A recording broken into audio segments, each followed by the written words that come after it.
Naquele tempo, Jesus veio à cidade de Nazaré, onde se tinha criado.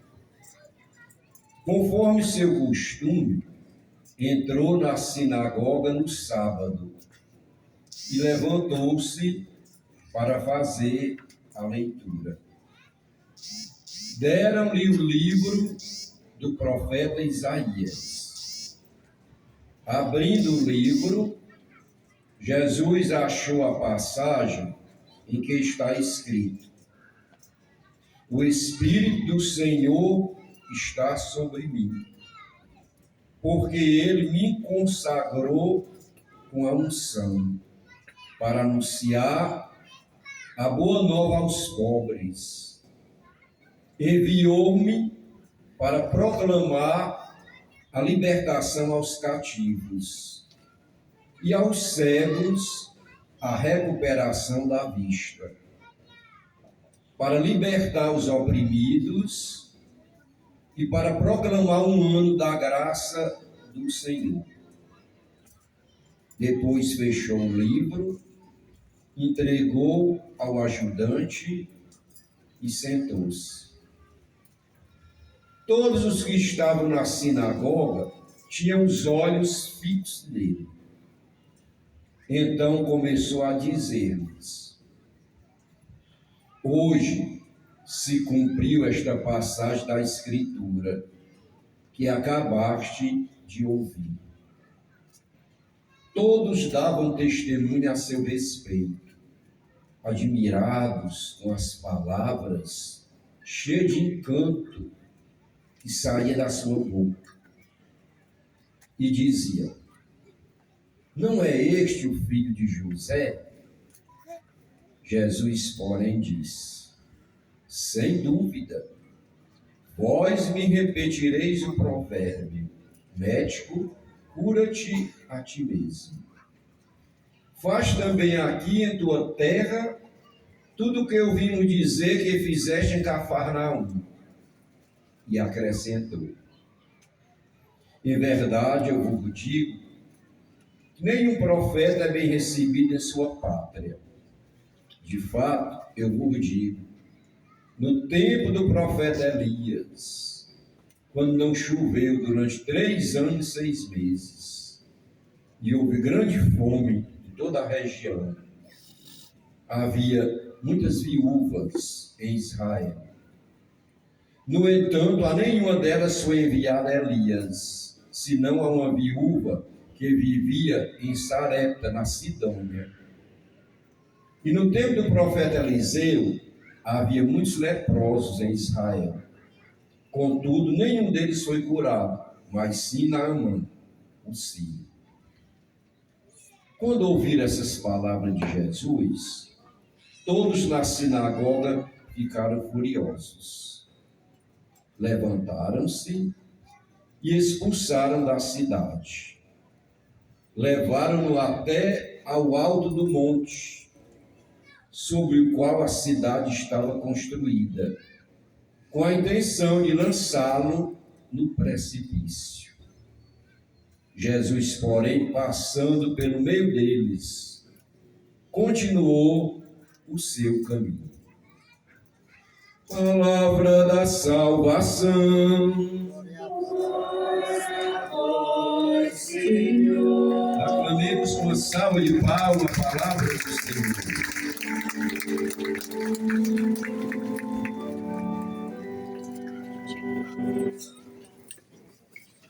Podemos sentar um momentinho. Você que trouxe a sua cadeirinha de casa, o seu banquinho, não é? Vamos sentar um momentinho.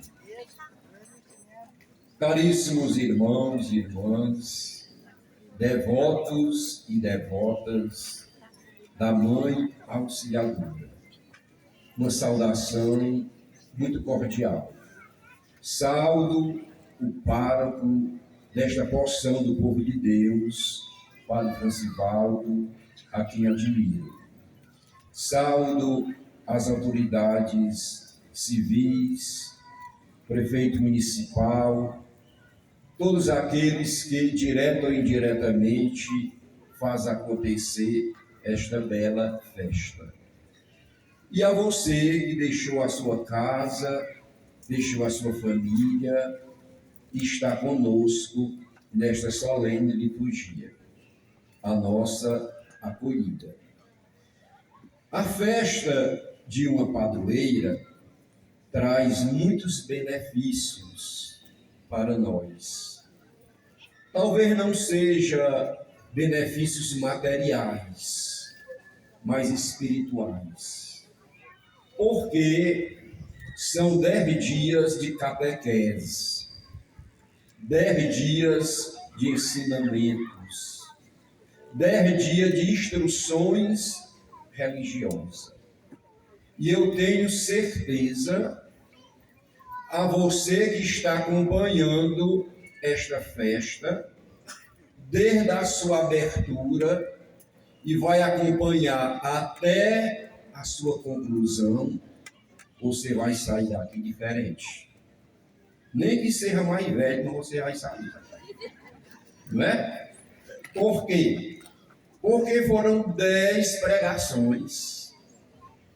Porque foram 10 momentos que Deus falou para nós. Porque foram 10 novenas que nós celebramos.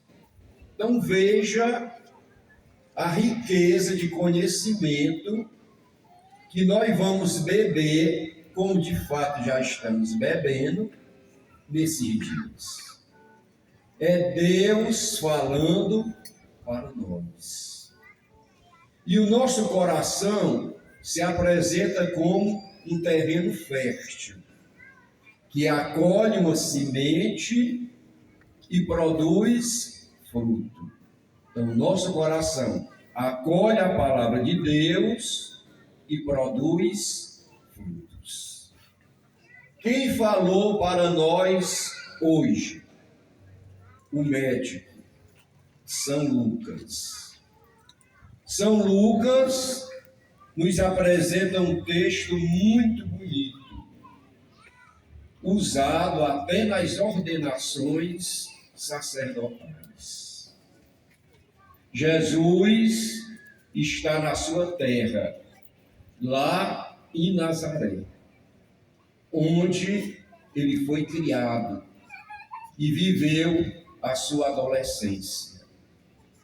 Foi à sinagoga, era um dia de sábado.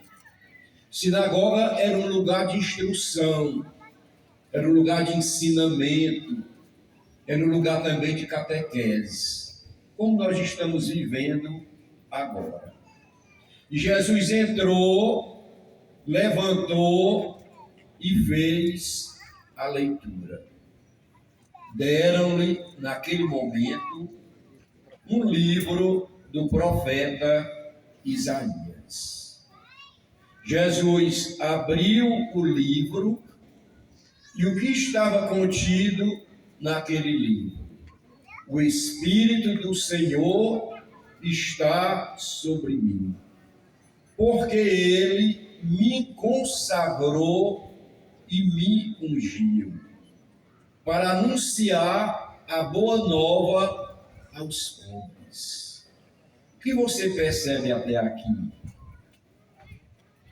Uma cartilha pastoral de Jesus. Aqui está ilustrado a missão do Mestre. E vim para proclamar a libertação aos cativos, curar os cegos, trazer a nova visão, e também para proclamar um ano da graça do Senhor. Então, aqui neste livro que Jesus leu do profeta Isaías, se encontra o seu plano pastoral. Qual a missão de Jesus? Trazer uma palavra de alegria. Olhe, minha gente, que passagem bonita, não é? Por isso, nós temos muito que aprender com Jesus. Trazer uma palavra de conforto e de alegria. Você faz isto no seu dia a dia? Às vezes a gente leva um fuxico para alguém e deixa aquela pessoa tão triste, não é? A gente podia não levar uma palavra diferente, levar uma palavra de conforto, uma palavra de alegria. Vocês sabem que a palavra, ela tem um grande poder. Qual a palavra e qual o poder dela? De mudar, de transformar. Por isso que uma boa palavra, colocada na hora certa, no momento certo, ela muda a vida de uma pessoa. Ela muda o coração de uma pessoa. Por isso que a palavra de Deus tem um poder tão grande de mudar a vida da gente, de transformar a vida da gente. Um filósofo francês chamado Foucault, ele tocou muito no poder da palavra. Se a palavra do homem tem esse poder, imaginemos nós a palavra de Deus. Então Jesus não saía varrendo no meio das pessoas, não é? Ao contrário, ele saía levando alegria. Você observou que diz que depois que ele terminou de falar, todos ficaram admirados com a fala de Jesus. Será que seria porque ele falava uma linguagem alta, científica, filosófica, teológica? Não. É porque ele tocava na vida das pessoas. Ele tocava na vida daqueles que mais sofriam. Vocês se recordam que uma mulher cananeia queria falar com Jesus, e ele estava diante da multidão, e a mulher disse que queria pelo menos tocar no manto de Jesus. Se tocasse já era suficiente. Olha que mulher de fé. Só o toque já era suficiente para mudar a vida daquela mulher. Então, às vezes, a nossa fé é muito pequena, minha gente. Ou às vezes nem temos, não é? É preciso acreditar mais, viver mais e ouvir mais o que Deus tem a nos dizer. Olhe que todos ficaram com os olhos vedados, olhado, um foco ali na sua frente, Jesus falando. E que alegria aquelas pessoas sentiram, né? Porque ouviram a voz de Deus. Aquela voz mansa, aquela voz carinhosa, que lhe convidava cada vez mais para se aproximar dele. Esta também deve ser a nossa voz, o nosso conselho, a nossa conversa, quando alguém procurar a gente, não é? Eu acho que nós temos de escutar mais do que julgar. E, infelizmente, a gente gosta muito de julgar, não é? E o julgamento não ficou para o homem. O julgamento ficou para Deus. Só Ele faz isto. Me recordo agora e me permita partilhar com vocês. Padre Antônio Vieira, um grande orador sacro. E Padre Antônio Vieira, certa vez, falando do julgamento de Deus e do julgamento do homem. E ele dizia assim: o julgamento do homem é um julgamento perverso, cruel, desumano, porque ele julga todos os dias. Julga pelo seu passado, julga pelo seu presente e julga até pelo seu futuro que você ainda não viveu. E o julgamento de Deus é sensato, é um julgamento com muita sabedoria, porque ele julga só uma vez. E essa única e exclusiva vez que ele julga com saber, ele julga com sensatez. Veja a diferença, né? Enquanto o homem julga todos os dias, Deus julga somente uma vez. Por isso que Jesus arrastava as multidões, né? Porque ele atraía não só com as suas palavras, mas também com os seus exemplos. Você percebe nas parábolas, quando alguém traz uma situação difícil para Jesus, ele nem diz sim, nem diz não. O que é que ele faz? Ele conta uma parábola. E daquela parábola, a lição vai direto para quem está trazendo a pergunta, para quem carrega aquela interrogação. Olhe como ele usava uma didática tão antiga e tão nova. Uma pedagogia que atraía, que não maltratava o outro, né? Porque as suas parábolas traz muito ensinamento para nós no dia de hoje. Por isso, meus irmãos e irmãs, vamos seguir os passos do Mestre e vamos ter Nossa Senhora como aquela que nos aponta para o seu Filho Jesus. Vocês lembram na boda de Canaã? Quem foi que percebeu que não tinha mais vinho? Quem foi? Maria. Maria foi aquela que percebeu que não tinha mais vinho. E ela recorreu a quem? Ao seu Filho Jesus. E vem aquela frase: peça à mãe que o filho atende. Vamos repetir? Peça à mãe que o filho. Qual é o pedido de um filho que uma mãe não atende, minha gente? Porque a mãe ama muito. Então, peça à mãe que o filho atende.